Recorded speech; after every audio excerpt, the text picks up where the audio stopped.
What's up, everybody? How's it going? Welcome to Ryan Cook Carvin. This is the tutorial page. So obviously, you know, I love Echoes and I love Canon bars. What I did not know is that Canon makes an 18-inch Arbor Tip. They don't make 18-inch quarter tips, but I went to the factory last week and I got myself a CCA C1 18-50 gauge 18-inch Arbor Tip bar. I thought to myself, this would be a fantastic blocking saw because one of my favorite saws to block is the CS-620, the Echo, with a 20-inch Arbor with 3/8 low pro chain. I know that's a lot to process if you don't understand what I'm talking about, but that's a very fast chain speed. And I snap a lot of chains because the 3/8 chain can't handle it. And I'm too lazy to buy 325. Yes, I know, I've been told 325 is stronger. But I get the 3/8 low pro. So this is my first time looking at this bar and it is stunning. Now, it cannot go on a 620. The chain speed would be way too fast. But what it would do is it would go on a 501P. This is my favorite saw for just overall chainsaw. And then I thought to myself, this could probably handle the speed. So what we're gonna do is we're gonna change the sprocket here. Hopefully that'll go smooth, and then we're gonna cut a chain. So this thing says it is, Canon's great with the way they put it. So 325, 74, 3/8 low pro is 3.750, low profile 66 drivers. Now, we are gonna put it at 67 because what we're gonna try to do is beef this saw up with some power. I have in my sprocket box a 3/8 PowerMate organ sprocket. You can get them, you'll be able to get them at sawvalley.com soon. And then, okay, 3/8, I'm gonna count it to 50. Here's 50 drivers. We're gonna cut it quickly, so it's gonna be 1, 2, 3, 4, 5, 6, 7, 9, 10, 11, 12, 13, 14, 15, 16, 17. 66, we're gonna cut it at 17. That's what we do when you're cutting chain. You count the drivers. These are the drivers at the bottom. So I'm just gonna quickly go over here, pop it off there. I've pre-done this all. Hopefully it'll go smooth and I'll have my thing. Yes, I do. We're gonna do it right here. You see that this was in the way, so I'm gonna flip it. Flip the chain box, flip this, keep it on that tooth. Come on, baby. There. And then it goes, there we go. We should be right on track. Right in the middle, like I got a video coming out with how to make chain very soon. But, there we go. Nice pop sound is what you want. Get the ring off, line it up, dead center.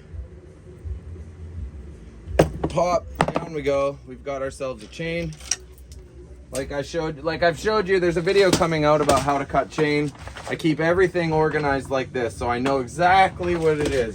Everybody knows I love fishing, and I found that this little fishing thing works perfect. So I got 3/8 low pro Echo right there, and we're just gonna quickly whip this chain together, pop the sprocket on, and try this saw out. I think it's gonna go very well. So you're trying a different size sprocket on this one? Yeah, so the regular sprocket is 6 drivers. That'll be the same one here. I think it's 6. 7. 7. So the PowerMate is 8. And with that being said, I think, right, Kev, it should be yeah, should be more power. You go from 7 to 8 tooth, it's going to be way faster chain speed. And with the 501P as is, it's already such a great saw. Where did that go? I put it somewhere. Probably fell.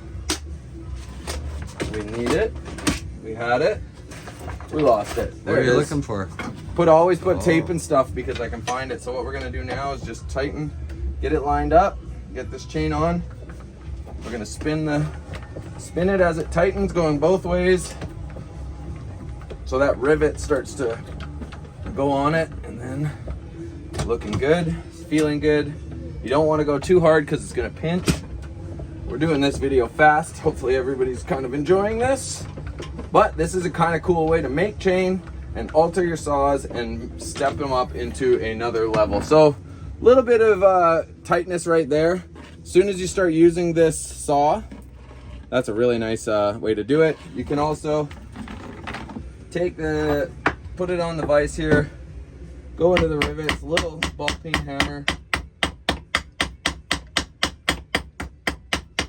A little extra never hurts. Okay, we're gonna step back now. This will be one driver too long. And what I do to quickly get my sprockets off is I will line this up right here. I'll use this. I use my Makita 40 volt at full speed. Put this one, put that on. It's righty tighty, righty loosey on this one. You're gonna go, off it comes, right there.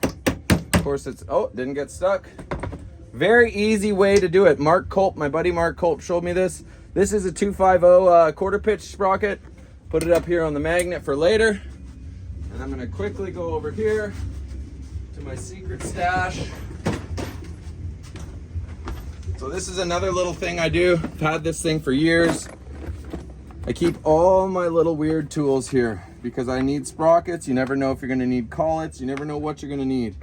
So I saw yesterday that this is 3/8 Power Mate 7 tooth. So it's 7, Kev. I think that's a 7. It should be an 8. No, it says it's 7. Uh-oh. Hopefully the chain's not too long. I've got an 8 at home. All right. Well, hopefully this fits. Maybe you're right. That was a 6. Well, let's just count and figure it out. I don't think I'm missing anything. This is going on. Oh yeah, righty tighty. So we're gonna just kind of get it going a bit. Is it on? Think so. Other way, you can tell I've been, there we go, sprocket's on. Now we're gonna put this on here. Man, talk about going smooth. Now let's see if this chain will fit. With the extra link, it might be too long. Oh, it's too long. It is too long. Shit. Okay. That's all right. We're gonna quickly pop out a rivet and look for our one that we did. Where is it? You see it anywhere yet? Oh, who cares? Start somewhere else. No way. There it is. So we'll cut this one out. Back to the drawing board. I thought that you would have to do one more because of that. I thought you were putting an 8-tooth sprocket on there. Well, that's all good. So this is what you do for this. You just need to pop this one out here. This is how you alter if it's too long. You're gonna pop down. And then I'm not even gonna do that one. I'm gonna go one driver more and go, I wonder if I should do 2. That was full done. You think 2 is too much or 1? Might have to do 2. I'm gonna do 2. It might be the wrong move. A lot of stretch in it. It did. And that's gonna stretch out anyway, but I bet you 2 will be okay. Okay, so I've done this. I got this one. And there we go. Boom, boom, boom. We're gonna get this chain on. Oh, I guess you do have to do both. I thought it might just do one, but we're almost there, folks. maybe you didn't count correctly. No, I definitely did. Maybe not though, who knows? It happens. But there we go. Chain is done. Quick and easy to fix. You know, like especially if you're, ooh, that got me. Get it straight, get all the kinks out.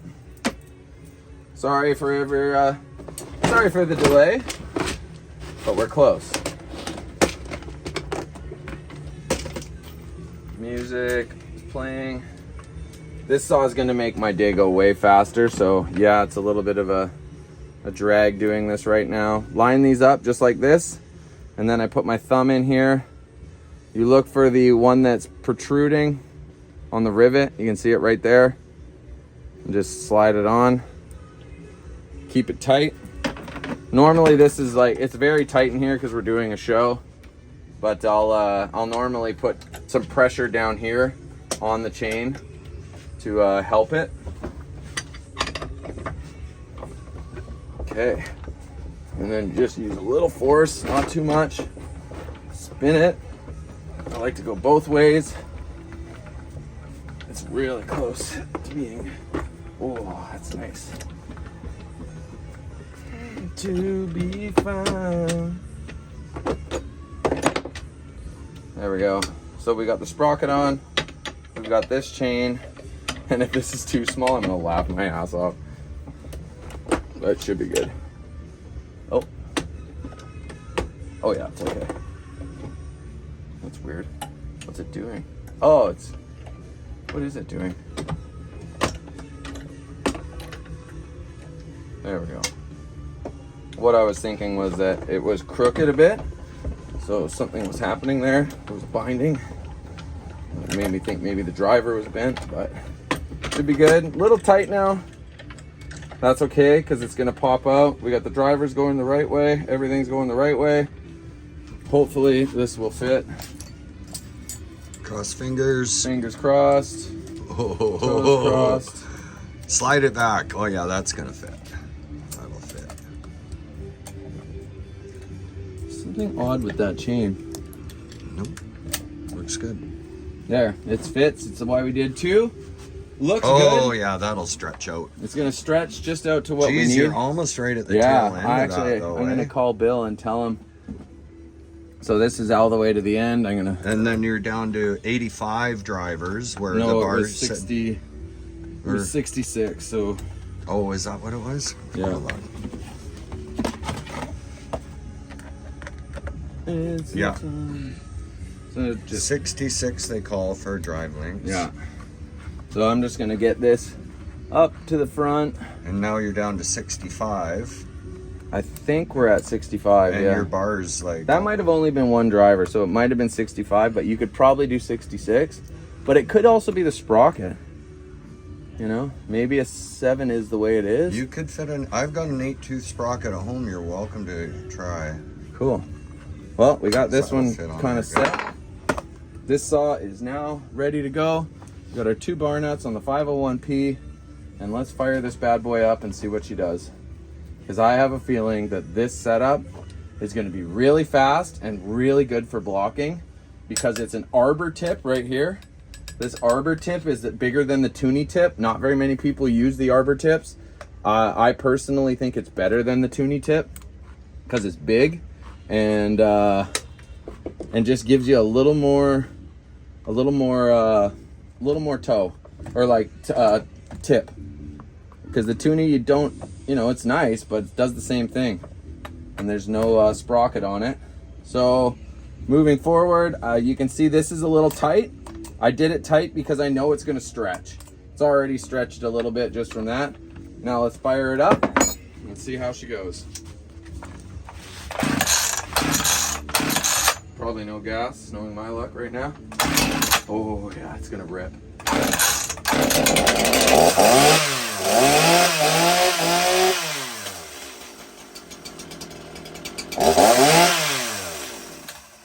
That's a sick setup. So this is an 18-inch Arbor Tip. I'm gonna order some from sawvalley.com. The website's coming out soon. If anybody wants to pre-order them, it takes a few months to get them. Not very many people stock this bar. I can already tell right away I'm gonna love this bar with the way that chain speed just went. You can see it in my voice and my excitement. You can see this is loosened up quite a bit. I'm just gonna give it a slight little bit of tighten because it's gonna lift. When you're running carving bars, you always want to have at least like you be able to like see the tooth touching the bar. You'll see mine sometimes is way more, but never make it tight or it'll blow the tip up. All right, guys, thank you for watching. This is a bit of a longer video. I'm sweating like crazy, and this has been cool. So we've taken the 501P, put a Canon 18-inch Arbor Tip on there, 3/8 low pro. Pretty sick. All right, later.